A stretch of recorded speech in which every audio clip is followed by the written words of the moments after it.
हालात। आज भी हमारे समाज में बहुत सी ऐसी महिलाएं हैं जिनके साथ में उनके पति उत्पीड़न एवं अत्याचार के मौके तलाशते रहते हैं। यह एक ऐसी महिला की मजबूरी की दास्तान है। कोविड-19 का गंभीर दौर था, कोई इधर से उधर आ जा नहीं सकता था। महिला का पति कोविड-19 के चलते लॉकडाउन की वजह से घर में ही था। वह अक्सर पत्नी के साथ मारपीट हिंसा किया करता था। पति किसी बात पर पत्नी से झगड़ गया और उसे बुरी तरह पीटा, जिससे पत्नी का सिर फट गया, शरीर में गंभीर चोटें आई। वह समझ नहीं पा रही थी क्या करे। पति लगातार जान से मारने की धमकी दे रहा था। पीड़िता समझ नहीं पा रही थी वह क्या करे, कहाँ जाए, किसकी मदद ले। कोरोना के डर से कोई अधिकारी किसी की बात सुन नहीं रहा था। अगर महिला जान बचाकर ना भागती तो पति आज उसे जान से मार ही देता, क्योंकि वह उस वक्त एकदम जल्लाद नजर आ रहा था। वहां पर पास ही में मेरी बहन बहनोई रहते थे। मैंने उनके घर में शरण ली। यह कहानी एक ऐसी ही गंभीर हालत में फंसी महिला की है। आप इसकी हिम्मत बढ़ाने के लिए लाइक, कमेंट और सब्सक्राइब जरूर करें। महिला विनीता, बदला हुआ नाम। पास में ही रह रहे अपनी बहन बहनोई के घर किसी प्रकार में अपनी जान बचाकर पहुंची। बहन बहनोई ने कई बार थाने के चक्कर लगाए, किंतु वहां कोई भी सुनवाई नहीं थी। बार बार थाने से भगा दिया जा रहा था। तब बहनोई ने किसी प्रकार ऑनलाइन सखी केंद्र की काउंसलर का नंबर निकालकर संस्था की काउंसलर को फोन किया। काउंसलर ने पूरी समस्या सुनी। काउंसलर ने तुरंत महिला को एप्लीकेशन लिखकर व्हाट्सएप की और कहा कि इसी प्रकार प्रार्थना पत्र लिखकर संबंधित थाने में चली जाओ और हमसे बात करा देना। पीड़िता की बड़ी बहन बहनोई पास में ही रहते थे। उन्होंने व्हाट्सएप में भेजे गए प्रार्थना पत्र को देखकर वैसा ही एक प्रार्थना पत्र तैयार किया और पुनः उन्होंने मेरी थाना अध्यक्ष से बात कराई। काउंसलर ने पीड़िता की समस्या पर बात की। पीड़िता का मायका कानपुर का था। पति पत्नी हरियाणा में नौकरी करते थे। पीड़िता अपने मायके पिता के घर आना चाहती थी, जिस पर बात की गई। तब थाना अध्यक्ष ने पीड़िता की मजबूरी को समझते हुए हरियाणा से कानपुर निकालने के लिए पीड़िता की मदद की। तब कहीं जाकर वह अपने माता पिता के पास मायके में पहुंच पाई। पीड़िता के लिए यह बहुत मुश्किल की घड़ी थी। मायके पहुंचकर जब मैं 2-3 दिन में सामान्य हुई, तब संस्था आकर अपनी समस्या का लिखित प्रार्थना पत्र दिया। मैं जिन गंभीर हालातों से निकलकर हरियाणा से कानपुर अपने पिता के घर पहुंची थी, सोचकर भी मैं बहुत परेशान हो जाती हूँ। मैं जब अकेले में होती हूँ सोचती हूँ कि अगर मेरे बहन बहनोई हरियाणा में ना होते तो मेरे पति ने जितनी बेदर्दी से मुझे मारा था, शायद वह मेरी जान ही ले लेता। मेरा सिर फट गया था, मैं लहूलुहान थी। मेरे बच्चे अनाथ हो जाते, क्योंकि अभी उसका मुझे मारकर जी नहीं भरा था। वह तो मैं किसी प्रकार अपने बच्चों को साथ लेकर जान बचाकर भागी थी, वरना वह मुझे मार देने में कोई कसर ना छोड़ता। वहां पर तो मेरा अपना कोई नहीं था। मेरे लिए एक अनजान शहर था। कहीं पर भी मुझे मारकर फेंक देता, कोई मेरा पता भी नहीं लगा पाता। मुझ पर ही कोई ना कोई गलत आरोप लगा देता, कह देता किसी के साथ चली गई होगी।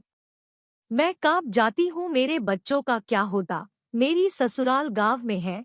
जब सास को फोन किया था, वह भी तो मेरी एक बात सुनने को तैयार नहीं थी। उल्टा बेटे से कह रही थी, तेरा जो मन हो इसके साथ कर। मेरे पति की तरह मेरी सास भी बहुत तेज है। वह मुझे परेशान करने में कोई कसर नहीं छोड़ती है। अगर मैं थाने में सूचना दिए बगैर आती, पति मुझे कभी नहीं आने देता, क्योंकि वह पागलों की तरह मुझे ढूंढ रहा था। मेरे पति ने एक बार भी नहीं सोचा कि मैं इस अनजान जगह में अपनी पत्नी के साथ इतनी घिनौनी हरकत कर रहा हूँ। यह इस कोविड-19 के गंभीर दौर में कहाँ जाएगी, क्या करे। 2 मासूम छोटे छोटे बच्चे, इनका क्या होगा। क्यों लोग उत्पीड़न करते समय अपनी सोचने समझने की शक्ति को खो देते हैं। वह एकदम हैवान बन जाते हैं। क्यों उन्हें अपनी पत्नी एवं बच्चों की परवाह नहीं होती। कोई इतना बेपरवाह कैसे हो सकता है। पत्नी नहीं तो मासूम बच्चों पर तो तरस खाते। इन जैसे इंसानों को तो अपना कहने में भी शर्म आती है। यह कहीं से भी अपना कहलाने लायक ही नहीं है। अपने हो तो इतनी बुरी तरह मारे बिना किसी के जान की परवाह किए, बगैर मासूम बच्चों की परवाह किए। सच है, जिंदगी के रंग भी अजीब, कब किसके लिए खुशियां ले आए, किसके लिए मुसीबत बन जाए, कुछ पता नहीं। लोग कहते हैं पति पत्नी में तो ऐसे झगड़े होते ही रहते हैं। अगर कोई झगड़ा इतना ज्यादा बढ़ जाए कि लिमिट ही पार हो जाए तो कहाँ तक बर्दाश्त करें? क्या किसी गंभीर घटना के होने का इंतजार करें? मैंने सोच लिया था कि अब इसके जुल्मों को बिल्कुल भी बर्दाश्त नहीं करूंगी। मैं इस व्यक्ति के खिलाफ कार्रवाई जरूर करूंगी। मैं सोच रही थी अगर मुझे संस्था की दीदी का सहारा ना मिला होता तो लॉकडाउन के गंभीर वक्त में मेरा कानपुर पहुंच पाना बिल्कुल भी मुमकिन नहीं था। मैं क्या करती अगर मेरा पति मुझे कहीं से ढूंढ लेता? तो मुझे बिल्कुल नहीं छोड़ता, मुझे मार ही देता। मैं हरियाणा के थाने के बारे में सोचती हूँ तो सहम जाती हूँ कि उस वक्त मेरे पैर थर थर काँप रहे थे। कितना डर रही थी। मैं पहली बार थाने गई थी। मुझे नहीं पता था कि किस प्रकार पुलिस वालों से अपनी समस्या की बात करूंगी, वह मेरी सुनेंगे या नहीं, और हुआ भी वही। कितने चक्कर लगाए मैंने थाने के। पुलिस वाले हमारी कहाँ सुन रहे थे। अगर संस्था की दीदी ने फोन पर मेरे बारे में बात ना की होती तो वह हमारा साथ कभी नहीं देते। न जाने मेरे पति मेरे साथ क्या करते। मुझे उससे बहुत डर लगता है। जब से मेरी शादी हुई है डर डर के ही तो जी रही थी। मुझे तो यह भी नहीं पता था कि थाने के लिए प्रार्थना पत्र किस प्रकार लिखते हैं। अगर उन्होंने हमारी प्रार्थना पत्र लिखने में मदद ना की होती तो मैं अपनी समस्या अच्छे से लिख ही नहीं सकती थी, ना ही कभी अपने पिता के पास पहुंच सकती थी। संस्था के दीदी से बात करने के बाद थाना अध्यक्ष ने मेरी पूरी तरह मदद की। उन्होंने मेरे पति को थाने बुलाकर हड़काया, दबाव बनाया, कहा कि मुझे अगर उसने बिल्कुल भी तंग किया तो मैं तेरे खिलाफ कानूनी कार्रवाई करूंगा। मेरा पति भी डर गया और मैं कानपुर में अपने पिता के पास आ गई। मेरे पिता लगभग 70 वर्ष के एक बुजुर्ग व्यक्ति हैं। हम गरीब परिवार से हैं। माता पिता मुझे इस हालात पर देखकर बहुत दुखी हुए, परंतु उन्हें कहीं ना कहीं राहत थी कि मैं सही सलामत अपने घर आ गई। जब लॉकडाउन खत्म हुआ पिता ने बगैर देर किए दूसरे दिन ही मुझे अपने साथ सखी केंद्र संस्था लेकर आए, जहां पर मैंने अपनी समस्या का लिखित प्रार्थना पत्र दिया, जिसके साथ में हरियाणा थाने वाला प्रार्थना पत्र भी संलग्न किया। अब इतना अकेले संघर्ष करने के बाद मेरे अंदर भी थोड़ी बहुत हिम्मत आ गई थी। अभी डर पूरी तरह नहीं निकला था। संस्था की दीदी ने मेरी समस्या सुनी और डर से बाहर निकलने में मेरी मदद की। मुझे बहुत ही प्यार एवं अपनेपन से सुना।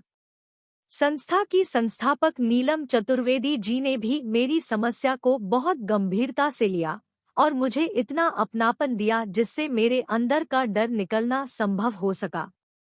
काउंसलर दीदी द्वारा मेरा प्रार्थना पत्र एसएसपी कार्यालय में दिलाया गया। प्रार्थना पत्र पर तुरंत कार्रवाई हुई।